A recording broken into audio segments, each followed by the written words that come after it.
पूछता है, साहब कहीं चोट तो नहीं लग गई? पिताजी दर्द से करारे रहे होते हैं।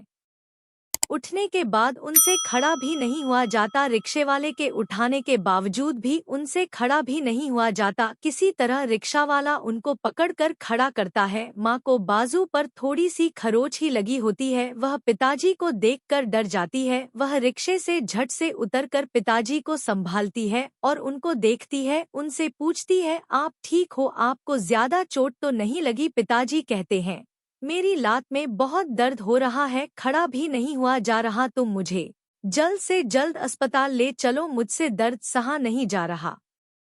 इतने दर्द में भी पिताजी और माँ उस रिक्शे वाले को पूछते हैं कि तुम्हें कहीं चोट तो नहीं लगी? रिक्शा वाला कहता है, नहीं साहब, मुझे कोई चोट नहीं लगी, मुझे सिर्फ बस थोड़ी सी खरोच हाथ पर आई है। आप चिंता मत करो, आप सिर्फ बहन जी को देखो, उनको भी तो कहीं चोट नहीं लगी। पर माँ कहती है, मुझे सिर्फ थोड़ी सी चोट लगी है। माँ की कोहनी में थोड़ी सी खरोच लगी होती है। वह पिताजी से घबरा कर कहती है, लगता है आपको ज्यादा चोट लग गई है। माँ रिक्शा वाले पर थोड़ा गुस्सा होने लगती है और पिताजी माँ को कहते हैं, इस बेचारे की कोई गलती नहीं है, वह तो ठीक से ही रिक्शा चला रहा था।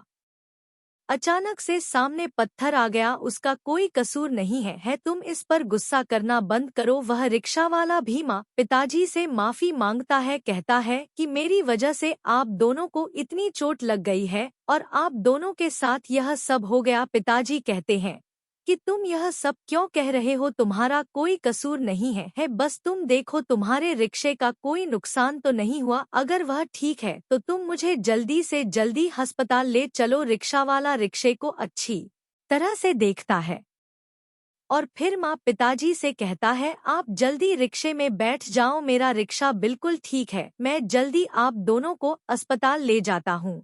वह जल्दी से पास वाले अस्पताल में ले गया। अस्पताल में डॉक्टर ने जब पिताजी का पाँव देखा तो उन्हें लगा कि शायद इनकी हड्डी में कुछ हो गया है, जिसे देखने के लिए वह डॉक्टर कहता है कि इनका एक एक्सरे निकालना पड़ेगा, तभी पता चलेगा कि हड्डी में कितनी चोट आई है। माँ ने पिताजी का एक्सरा करवाया और डॉक्टर को दिखाया। फिर डॉक्टर ने माँ को बताया कि पिताजी की पाँव की ऊपर वाली हड्डी टूट गई है, जिसकी वजह से उन्हें बहुत दर्द हो रहा है। अब उनके पैर पर प्लास्टर चढ़ाना होगा और 2 महीने तक उसे पाँव पर चढ़ाकर रखना होगा, तभी पाँव की हड्डी जुड़ सकेगी। माँ पिताजी के पाँव पर प्लास्टर करवाकर घर वापस ले आती है। बड़े उदास मन से हम तीनों बहन भाई पिताजी की अचानक से यह हालत देखकर सन्न रह जाते हैं और माँ से पूछते हैं, यह क्या हो गया? और माँ, आपकी बाजू पर भी चोट लगी है, यह सब कैसे हो गया? आप ठीक तो हो ना? हम सब के चेहरे पर चिंता की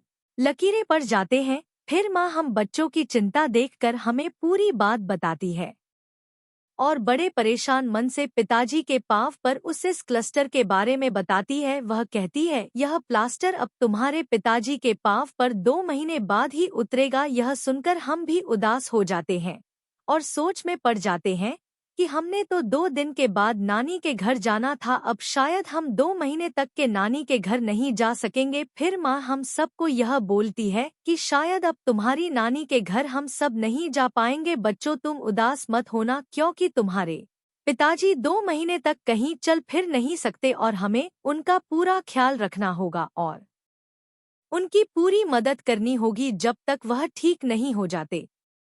तब तक हम सब नानी के घर नहीं जा सकते हैं।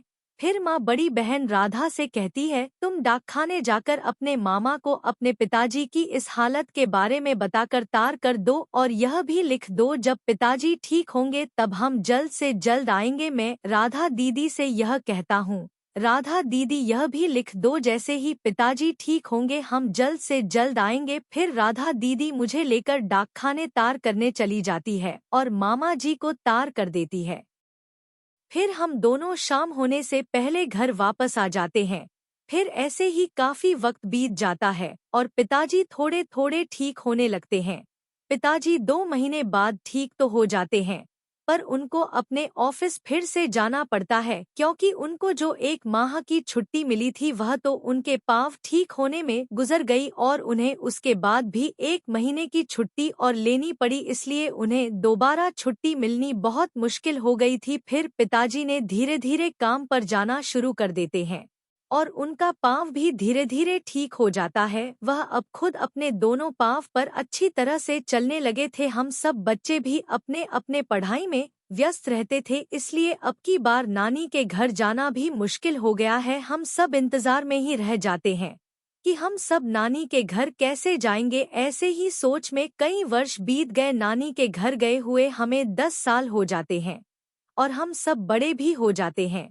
मेरी बड़ी दीदी उस समय 14 साल की थी जब पहली बार नानी के घर गए थे। अब वह 10 साल गुजरने के बाद वह 24 वर्ष की हो जाती है। मेरी छोटी बहन रानी अब 16 वर्ष की हो जाती है और मैं राम जो कि अब 20 वर्षीय हो गया था। नानी की हर पल याद आती थी। माँ की भी अब थोड़ी उम्र हो गई थी और पिताजी की दाढ़ी थोड़ी सफेद सफेद हो चुकी थी। इसी बीच मेरी बड़ी बहन राधा दीदी के लिए एक रिश्ता भी आ जाता है। वह लड़का हमारे ही शहर के एक विद्यालय में अध्यापक की नौकरी पर था। उसके पिताजी मेरे पिताजी के साथ ही काम किया करते थे क्योंकि राधा दीदी की पढ़ाई खत्म हो गई थी। वह कोई भी नौकरी करने से पहले एक बार नानी के घर दोबारा जाना चाहती थी। उन्होंने भी एक स्कूल में अध्यापिका की उम्मीदवार के लिए आवेदन पत्र डाला हुआ था। वह कहती थी कि उनको अपनी नौकरी पर लगने से पहले नानी के घर एक बार जरूर जाना है। फिर पिताजी